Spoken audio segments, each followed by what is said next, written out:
Anh em đang có ý định đầu chế xe Mobihome này, hoặc là anh em mà đang có cái tiền điện mỗi tháng là khoảng tầm 1 triệu đến 1,5 triệu tiền điện, mà muốn giảm tiền điện sử dụng hệ thống điện năng mặt trời ấy, thì anh em sắm cho mình một cái bộ combo như thế này. Đây là một cái combo mà gọi là chi phí nó tối ưu nhất có thể cho anh em, gồm một cái biến tần 24V 3,6 kW.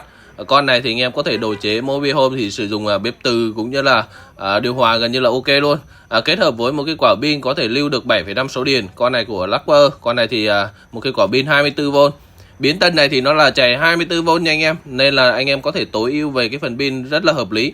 Đấy, còn nó có thể sử dụng được khoảng tầm 4.000 kW pin năng lượng mặt trời vào thì anh em có thể đấu được khoảng tầm 8 tấm, có thể lên được tối đa 9-10 tấm là vẫn có thể lên được đối với những cái tấm lớn. Ở đây thì anh em sẽ có một cái quả pin lưu trữ này, LFP. Pin này thì lưu 7,5 kW, bảo hành 5 năm cho anh em với cái quả pin này.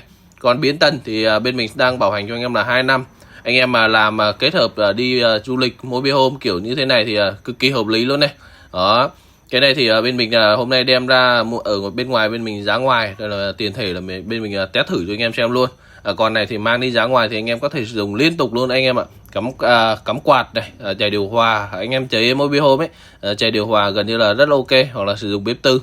Còn đối với những anh em nào mà gia đình mỗi tháng 1 đến 1,5 triệu tiền điện thì anh em sử dụng cho mình một cái bộ combo này rất là hợp lý. Như nhà bạn nào chỉ cần một cái điều hòa hoặc là 2 cái điều hòa, một điều hòa là hợp lý anh em ạ.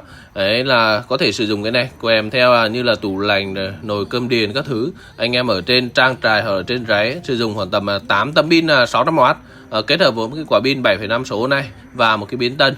Chi phí của một cái combo này thì nó cũng rất là rẻ anh em ạ. Biến tần thì nó chỉ 5,9 triệu một cái này. Pin lưu trữ thì hiện tại đang là cái quả pin này của hãng thì nó hơi cao, giá 23 triệu, nhưng mà bảo hành tận 5 năm cho anh em. Pin hãng thì anh em khỏi phải quan tâm về vấn đề chất lượng nữa rồi, nó quá ok rồi. Để bảo hành cho anh em là 5 năm luôn. Còn anh em sử dụng pin đóng thì nó có thể rẻ hơn một chút xíu cho anh em nhé.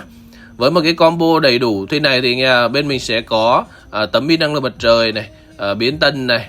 Ở đây thì anh em về chỉ việc đấu vào những cái cổng này là có thể sử dụng được luôn.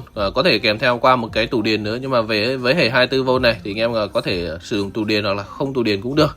Sử dụng tủ điện thì nó sẽ an toàn hơn khi anh em đóng ngắt. Và một cái quả pin lưu trữ 7,5 số thì anh em sử dụng một cái điều hòa thì cũng gần như là xuyên đêm rồi, thoải mái cho anh em sử dụng rồi. Điều hòa inverter ấy, anh em đồ chế Mobihome. Đây là cái quả biến tần. Cái này thì bên mình chưa setup nên là mình ấn đây thì nó cũng chưa hiển thị gì đâu. Với cái quả biến tần này 3,6 kW, khi anh em mà chạy liên tục thì con này có thể kéo cho anh em là tới 3,6 kW và có thể tức thì lên tới 4.000W anh em ạ.